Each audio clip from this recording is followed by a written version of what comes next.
Sirena Universum number 21. Tangled in thoughts. There are moments when the mind becomes a labyrinth, a place where every path splits into two, then into four, then dissolves entirely, until you no longer remember where you began, or where you were trying to go. Here she drifts suspended in the web of her own making, threads spun from fears and hopes, from plans and regrets, from all the things she did and all the things she could not bring herself to do. A net made from thinking too much, feeling too deeply, holding on too tightly. The strands around her are not hostile, they're simply the accumulation of everything she carries. Dreams she hasn't dared to chase, mistakes she wishes she could rewrite, conversations she replays again and again. The quiet ache of wanting to move forward but not knowing where the first step should land. And the more she struggles, the tighter the threads pull. The more she tries to solve everything at once, the more impossible it feels. It is like swimming in a space where the water has turned to honey, sticky, heavy, unyielding. Thoughts turn into knots, feeling turn into weight, motion becomes sinking. But there are truths hidden even here in this tangled darkness. We are not trapped because the web exists. We are trapped because we believe we must escape all at once.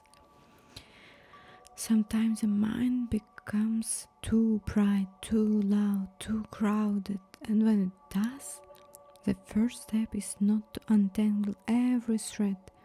The first step is simply to notice where you are, to pause, to breathe, to feel the shape of the net around you without fighting it, because webs break not from force, but from softness. There is something else too, something quiet, something many of us forget. You are not the only one who feels this way. Many people have been here, drifting in their own sticky thoughts, feeling alone while surrounded by tangles made from memories, fears, expectations. And sometimes what helps is not a solution but a reminder that it's okay to slow down, it's okay to do one small thing at a time, it's okay not to have the answers yet. You don't need to win against your mind, only need to take its hand. Once you finally stop struggling, she begins to see the threads differently, not as traps, but as messages. Each strand is something she once cared about, even if it hurts. Each knot is something she tried to understand.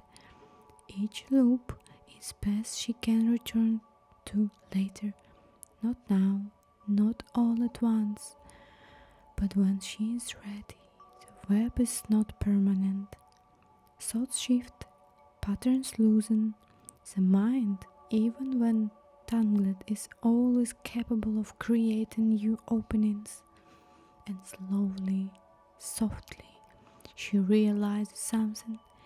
She doesn't have to free herself today. She only has to breathe enough space between the threads so that light can enter. Maybe that is how untangling begins. Not with clarity, but with kindness. Not with force, but with permission.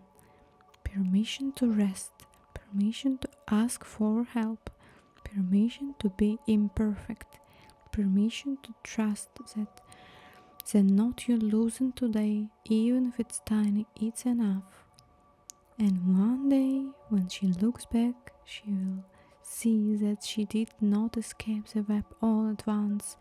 She simply moved one thread at a time, gently, patiently, compassionately, until enough space appears for her to swim forward again. And maybe that is a message for anyone who feels this same heaviness. You are not broken for feeling tangled. You are not failing because you struggle. You are simply human, learning how to breathe inside your own mind. And every breath you take is one thread that loosens.